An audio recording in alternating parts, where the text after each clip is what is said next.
السلام علیکم ورحمۃ اللہ وبرکاتہ ان الحمد للہ نحمده ونصلی علی رسوله الکریم اعوذ باللہ من الشیطان الرجیم بسم اللہ الرحمن الرحیم قل هو اللہ احد اللہ الصمد لم یلد ولم یولد ولم یکن له کفوا احد۔ سائل کہتا ہے نبی کریم صلی اللہ علیہ وسلم کی شریعت کے آنے کے بعد کیا سابقہ تمام شریعتیں مکمل طور پہ منسوخ ہو گئیں یا کچھ چیزوں پر عمل جائز ہے؟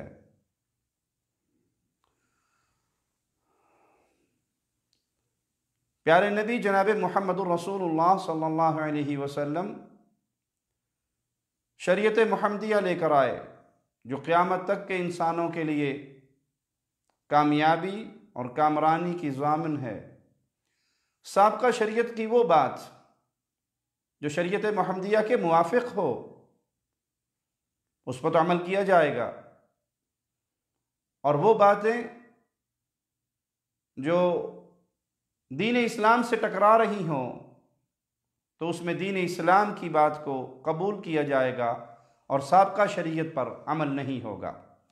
اگر کوئی مسئلہ ہماری شریعت کے موافق ہے تو ٹھیک ہے، قبول ہوگا، لیکن اگر خلاف ہے تو اس خلاف کی صورت میں اسلام پر عمل ہوگا نہ کہ سابقہ شریعت پہ۔ سائل کہتا ہے کیا یہ بات درست ہے کہ خانہ کعبہ میں جو بت تھے ان میں سے سب سے بڑے بت کا نام ابراہیم علیہ السلام اور اسماعیل علیہ السلام کے نام سے منسوب تھا اور ان کے وسیلے سے دعا کرتے تھے؟ صحیح بخاری میں سیدنا عبداللہ ابن عباس رضی اللہ عنہما سے روایت ہے، فتح مکہ کے دن رسول کریم صلی اللہ علیہ وسلم پیارے حبیب نے کعبہ میں داخل ہونے سے منع کر دیا جب تک ان بتوں کو نکال نہ دیا جائے۔ یہاں پر بڑی پیاری بات اپنے ذہن میں رکھیے، جب تک طاقت نہیں تھی تو رسول کریم صلی اللہ علیہ وسلم طاقت نہ ہونے کی بنا پر وہیں پر آتے، عبادت کرتے، لیکن جب اللہ نے قوت دی، طاقت دی، حکومت دی، فتح دی تو پھر اپنے ہاتھ سے ان تمام بتوں کو توڑا اور نکالا۔ یہ دعات کے لیے، اصلاح کرنے والوں کے لیے سیرت نبوی کا بڑا سنہرا باب ہے کہ طاقت نہ ہونے کی صورت میں کوئی قدم نہیں اٹھایا جائے گا۔ یہ نہیں کہ آپ رات کی تاریکی میں جائیں اور ایک مزار توڑ کے بھاگ جائیں اور صبح کے اجالے میں آپ کو چندہ کر کے وہ مزار بنا کر دینا پڑے۔ جب تک طاقت نہیں تھی اپنے ہاتھ کو روکے رکھا، اور جب طاقت مل گئی تو پھر ان بتوں کو نکالا گیا۔ فَأَخْرَجُوا صُورَةَ إِبْرَاهِيمَ وَإِسْمَاعِيلَ فِي أَيْدِيهِمَا الْأَزْلَامِ، وہ بت اور تصویر نکالے گئے تو ان میں ابراہیم علیہ السلام اور اسماعیل علیہ السلام کی تصویریں بھی تھی اور ان کے ہاتھوں میں فال کے تیر تھے۔ رسول کریم صلی اللہ علیہ وسلم نے جب دیکھا تو آپ نے فرمایا قاتلہم اللہ، اللہ ان مشرکوں کو ہلاک کرے، ان کو برباد کرے۔ ابراہیم اور اسماعیل علیہ السلام نے کبھی فال نہیں نکالے۔ اب مشرکین مکہ نے یہ جو دو بت بنائے باقی بتوں کے ساتھ، تو کس لیے بنائے؟ عبادت کے لیے۔ وہ انبیاء کی طرف منسوب مورتیوں کو پوجتے تھے، ان کی عبادت کرتے تھے، اور اگر عبادت نہ ہوتی تو بت بنانے کا مقصد کیا تھا؟ وہ انبیاء کے بت بنا کر، مورتیے بنا کر ان کی پوجا کرتے تھے۔ بت پرستی کا یہ سسٹم کفار مکہ سے چلا ہوا، مشرکین مکہ سے چلا ہوا، آج بھی معاشرے کے اندر موجود ہے۔ آج بھی صنم پرستی کا بازار گرم ہے، اور کچھ مسلمانوں نے اس صنم پرستی کو ایک نیا رنگ دیتے ہوئے قبر پرستی کی صورت اختیار کر لی ہے، جس میں یہ مشرکین مکہ سے ایک ہاتھ اور نیچے گر گئے ہیں کہ وہ پوجنے کے لیے کم از کم انبیاء کی ہی مورتیاں بناتے تھے، اور آج شرک کرنے والے کہیں درختوں کو پوج رہے ہیں، کہیں پتھروں کو پوج رہے ہیں، کہیں بیری کو پوج رہے ہیں۔ جو چیز انہیں پیر کے ساتھ منسوب مل جائے یہ اس کی پوجا کے لیے تیار ہو جاتے ہیں۔ کہیں بجلی کے کھمبوں کو پوج رہے ہیں، اور کہیں بابا جی اور پیر جی کو دفن کر کے اور کہیں جانوروں کو دفن کر کے پوج رہے ہیں۔ اللہ ان اہل شرک کو توحید کی سمجھ عطا فرمائے۔ کچھ لوگ کہتے ہیں کہ نبی کریم صلی اللہ علیہ وسلم کی وفات کے 200 سال بعد حدیث آئی، اس لیے ہم حدیث کو نہیں مانتے۔ اس بارے میں آپ کیا کہیں گے؟ یہ منکرین حدیث کا باطل واویلا ہے، پروپیگنڈا ہے، وگرنہ رسول اللہ صلی اللہ علیہ وسلم کی احادیث آپ کی مبارک زبان سے نکلتی، صحابہ اس کو سنتے، اس پہ عمل کرتے اور اس کو یاد کرتے، اور تحریر کرنے والے تحریر بھی کرتے۔ یہ منکرین حدیث اپنی سوچ، اپنی سمجھ اور اپنی فکر کے مطابق دین بنانے کے لیے قرآن حکیم کے فہم کو حدیث رسول سے جدا کر کے اپنی عقل کے مطابق سمجھنا چاہتے ہیں، تاکہ ایسا دین مانے جو ان کی خواہش کے مطابق ہو۔ کلام الہی میں اللہ مالک نے بارہا آیات میں اہل ایمان کو حکم دیا کہ وہ رسول اللہ صلی اللہ علیہ وسلم کی اتباع کریں، اطاعت کریں۔ کیا معنی اس کا؟ اللہ کا حکم مانا جائے، یعنی قرآن حکیم کی آیات پہ ایمان لایا جائے، اور رسول اللہ صلی اللہ علیہ وسلم کی پیروی کی جائے، آپ کی احادیث کو مانا جائے۔ پیارے نبی کی احادیث کو صحابہ نے سنا، یاد کیا، لکھا، پھر اپنے شاگردوں کو، تابعین کو، انہوں نے اپنے شاگردوں کو، تبع تابعین کو، اور اس طرح یہ مبارک سلسلہ کتابوں کی صورت میں ہمارے سامنے آیا۔ تفصیل کے لیے شیخ عبد الرحمن کیلانی رحمہ اللہ کی آئینہ پرویزیت، یہ کتاب بڑی مفید ہے انکار حدیث کے اس فتنے کے لیے، اس کو پڑھیے۔ اللہ ہمیں کتاب و سنت کو صحابہ کے فہم پہ سمجھنے کی توفیق عطا فرمائے۔ سائل کہتا ہے 15 شعبان کی رات کی عبادت اور دن کا روزہ، کیا یہ کسی صحیح حدیث سے ثابت ہے؟ شب برات کی فضیلت پر کوئی صحیح حدیث ثابت نہیں۔ اس موضوع پر جتنی روایات بیان ہوئی ہیں کہ اس رات کو عبادت کی جائے اور دن کو روزہ رکھا جائے، ان تمام کی تمام روایات میں کوئی ایک روایت بھی صحیح سند سے ثابت نہیں، وہ سب کی سب ضعیف روایات ہیں، اور عبادت کے لیے لازم ہے کہ ہم رسول اللہ صلی اللہ علیہ وسلم کی صحیح حدیث سے ہی عبادت کا طریقہ لے سکتے ہیں۔ سائل کہتے ہیں پاکستان میں توہین مذہب یا توہین رسالت کے نام پر قتل کا سلسلہ روکنے کا کیا طریقہ ہے؟ اہل سنہ کے ہاں ایسی سزا حکومت وقت کا کام ہے یا عوام الناس کا؟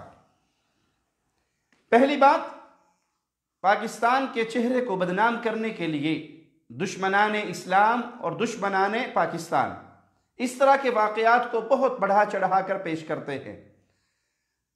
میڈیا کو دیکھ کر یوں لگتا ہے گویا پاکستان میں 24 گھنٹے توہین رسالت کا ہی معاملہ چلتا رہتا ہے اور اسی مسئلے پہ قتل و غارت کا بازار گرم رہتا ہے، حالانکہ بات ایسی نہیں ہے۔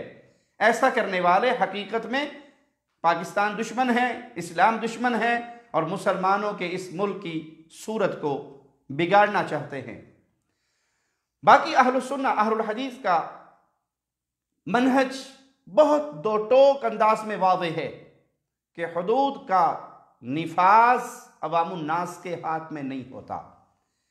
یہ حکومت وقت کا کام ہے، ولی الامر کا کام ہے، مسلمان بادشاہ کا کام ہے، مسلمان صدر کا کام ہے، مسلمان حاکم کا کام ہے۔ اگر یہ بات عوام الناس کو دے دی جائے تو ہر بندہ اپنی سوچ کے مطابق فیصلے کرے گا کہ یہ گستاخ رسول ہے، اسے قتل کر دو، اس نے اللہ کی توہین کی ہے، اسے قتل کر دو، اس نے قرآن کی توہین کی ہے، اسے قتل کر دو۔ فتنے کا وہ بازار گرم ہوگا جس کی آگ ٹھنڈی نہیں ہو سکے گی، امن امان کی صورت تباہ ہو جائے گی۔ اس لیے اگر کوئی شخص توہین رسالت کا جرم کرتا ہے تو اس کو ثابت کیا جائے گا اور حاکم وقت اس کو سزا دے گا۔ اگر حاکم وقت سزا نہیں دیتا تب بھی وہ مجرم ہے اللہ کے ہاں، اس جرم کا وہ جواب دہ ہے، کیونکہ یہ معاملہ اس کے دائرہ اختیار میں آتا ہے۔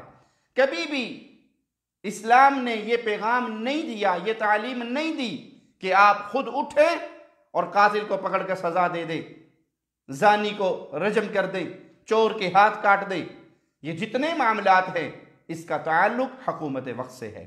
جہاد کا جتنا معاملہ ہے، رسول اللہ صلی اللہ علیہ وسلم نے فرمایا الامام جنہ، امام ڈھال ہے، خلیفہ وقت ڈھال ہے، مسلمان حاکم ڈھال ہے، مسلمان بادشاہ ڈھال ہے، اس کے پیچھے سے جہاد اور قتال کیا جاتا ہے۔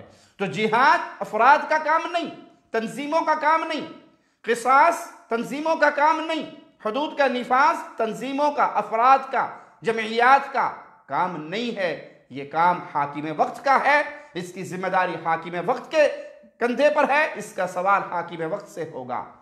تو اگر کوئی ایسا شخص ہے جو توہین رسالت کر رہا ہے، یا اللہ کی توہین کرتا ہے، یا قرآن حکیم کی توہین کرتا ہے، یا دین اسلام کی توہین کرتا ہے، یا باقی انبیاء کی توہین کرتا ہے، تو اس کے ماجرے کو ثابت کیا جائے، حاکم وقت کے سامنے پیش کیا جائے۔ قانون کو عوام الناس اپنے ہاتھ میں نہیں لے سکتی۔ اگر یہ معاملہ کھول دیا گیا تو پھر جاہل لوگ اپنی ذاتی دشمنی نکالنے کے لیے اس طرح کے الزام لگائیں گے اور لوگوں کا خون بہائیں گے۔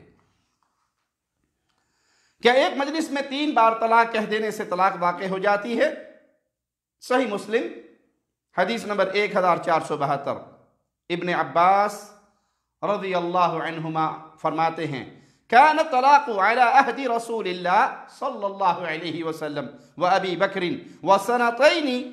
وسنتين من خلافت عمر۔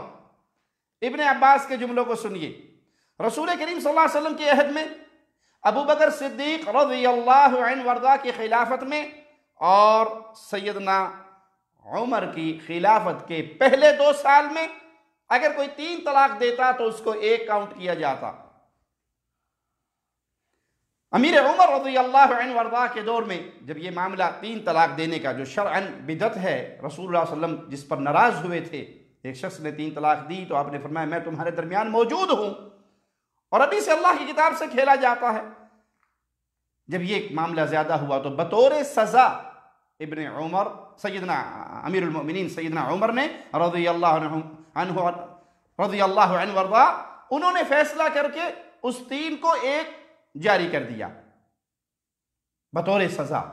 مسئلہ وہی ہے جو رسول اللہ صلی اللہ علیہ وسلم نے بیان کیا اور جو امیر المؤمنین ابو بکر صدیق کے خلافت کے سنہرے دور میں رہا، امیر عمر کے خلافت کے ابتدائی 2 سالوں میں رہا۔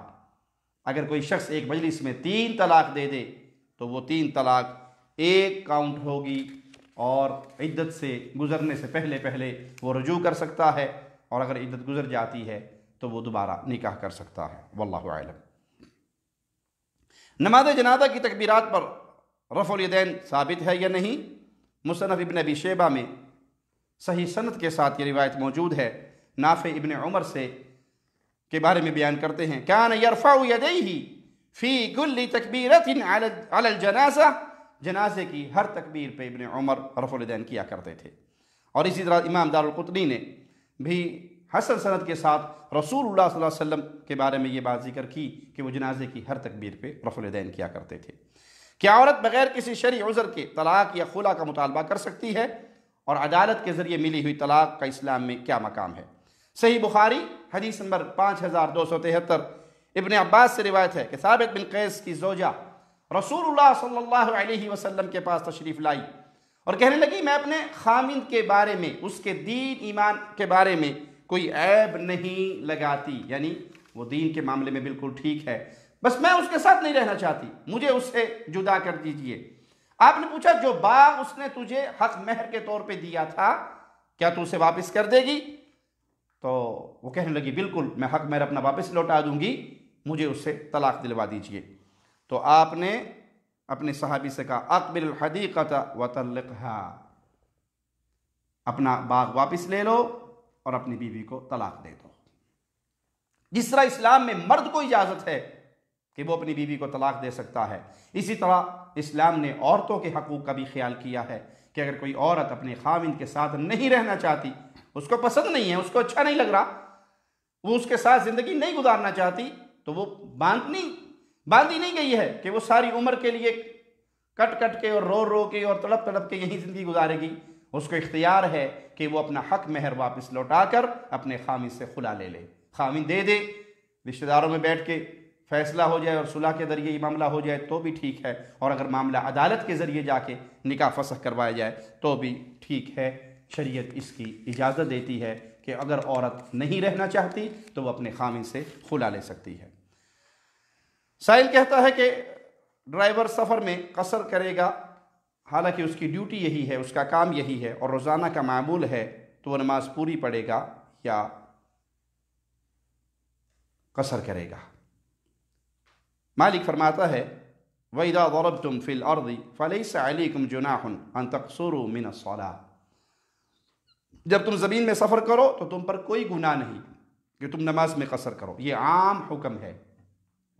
کوئی مستقل مسافر ہو، ڈرائیور ہے، ڈیوٹی ہے، ٹریلا چلاتا ہے، گاڑی چلاتا ہے، ٹیکسی چلاتا ہے، یا وہ کبھی کبھار سفر کرتا ہے، تو اس کے لیے اختیار ہے کہ وہ قصر کرے، جمع کرے دوران سفر، یعنی ظہر کی نماز کے وقت پہ وہ ظہر پڑھ لے اور ساتھ عصر کو ملا لے، یا ظہر کے ٹائم نہ پڑھے، تاخیر کر لے اور عصر کے وقت پہ پہلے ظہر پڑھ لے پھر عصر پڑھ لے۔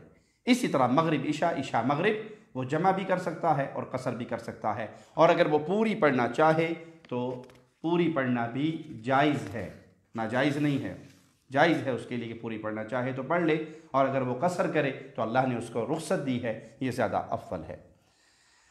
سائل کہتا ہے کیا غلاف کعبہ کو چوما جا سکتا ہے، ہاتھ لگایا جا سکتا ہے؟ رسول اللہ صلی اللہ علیہ وسلم نے حجر اسود کو چوما، رکن یمانی کو دائیں ہاتھ سے ہاتھ لگایا، تو اللہ کے نبی صلی اللہ علیہ وسلم کی سنت وہی ہے جو آپ کی حدیث سے ثابت ہے۔ چومنا ہے تو حجر اسود کو، رکن یمانی کو ہاتھ لگانا ہے۔ ایک روایت میں آتا ہے کہ امیر معاویہ رضی اللہ عنہ وارضاہ طواف کر رہے اور بیت اللہ کے مختلف پتھروں کو چوم رہے، ابن عمر ان کو ایسا کرتا ہوا دیکھ رہے، پوچھنے لگے آپ یہ کیا کر رہے ہیں؟ کہا یہ اللہ کا گھر ہے، اس کے تو ایک ایک پتھر کو چومنے کو دل چاہتا ہے۔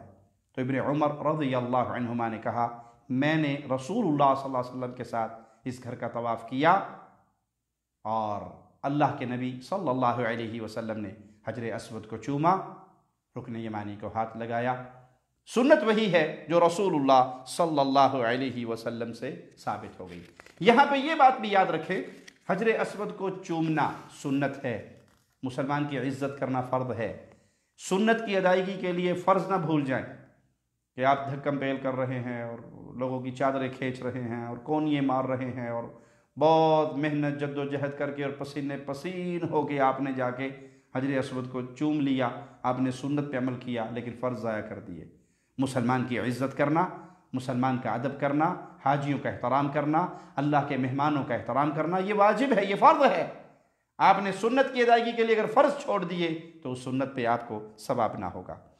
سائل کہتا ہے کیا خلافت عثمانیہ حجاز کے وہابیوں نے ختم نہیں کی؟ تاریخ کا طالب علم جانتا ہے کہ یہ بہتان ہیں جو حجاز کے سلفیوں پہ، اہل الحدیث پہ لگائے جاتے ہیں، اور یہ بات سب جانتے ہیں کہ ترک کے مشہور لیڈر مصطفیٰ کمال اتا ترک کے دور میں 3 مارچ 1924 کو خلافت کے خاتمے کا اعلان ہوا، اور حجاز کے عربوں نے اس پر نہ تو مجبور کیا نہ وہ اس پوزیشن میں تھے، یہ کمال اتا ترک کا کیا ہوا عمل ہے۔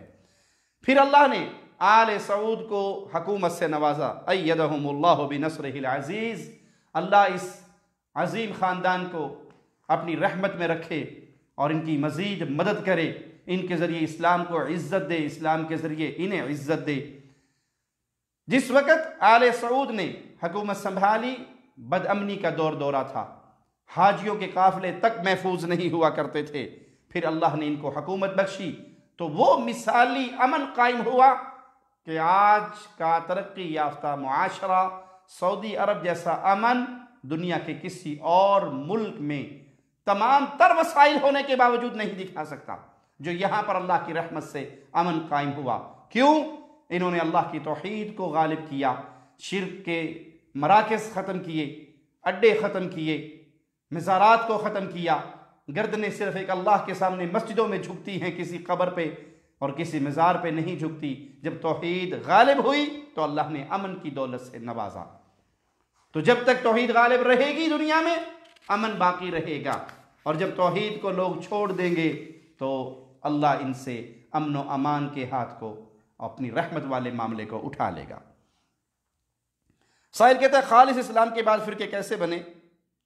اس وقت کوئی وہابی تھا، نہ ہی شیعہ، نہ بریلوی، نہ دیوبندی۔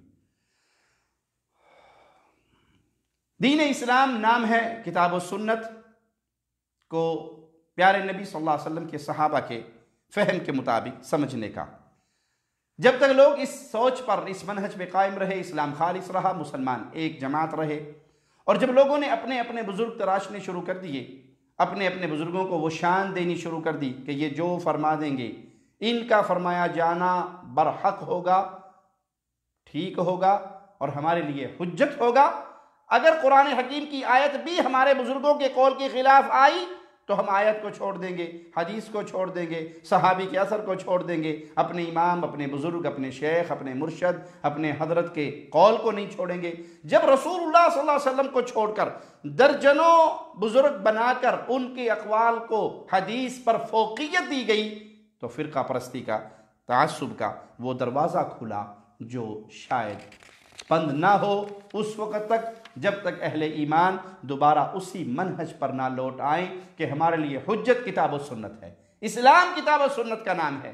کتاب و سنت، دلیل، یہ ہمارے لیے زندگی گزارنے کا طریقہ ہے۔ جب ساری دنیا کا فیصلہ یہ ہو کہ ہم نے کتاب و سنت کو ماننا ہے اور اس کے مطابق زندگی گزارنی ہے تو اختلاف نہیں ہوگا، انتشار نہیں ہوگا۔ اور جب یہ کہیں کہ میرا بڑا اور میرا بڑا، جب دو بڑوں کی لڑائی ہوگی تو تیسرا بڑا، چوتھا بڑا، پانچواں بڑا، پھر بڑوں پہ بڑے چلتے جائیں گے اور فرقے گروپ بازی چلتی رہے گی۔ اس سے نجات پانی ہے تو فرقہ پرستی کے بت کو توڑیے۔ کتاب و سنت صحابہ کے فہم کی روشنی میں یہ اہل الحدیث کا منہج ہے، یہ اہل السنہ کی دعوت ہے، یہ سلفیوں کا پیغام ہے جو پوری امت کو اکٹھا کر سکتا ہے۔ پوری امت صرف رسول اللہ پہ اکٹھی ہو سکتی ہے صلی اللہ علیہ وسلم، آپ کے علاوہ کسی اور شخصیت پہ اکٹھی نہیں ہو سکتی۔ آئیے اللہ کے نبی کے نام پر اکٹھے ہو جائیں، آپ کی سنت پر اکٹھے ہو جائیں، آپ کی حدیث پر اکٹھے ہو جائیں۔ اقول قولی ھذا واستغفر اللہ لی ولکم ولسائر المسلمین۔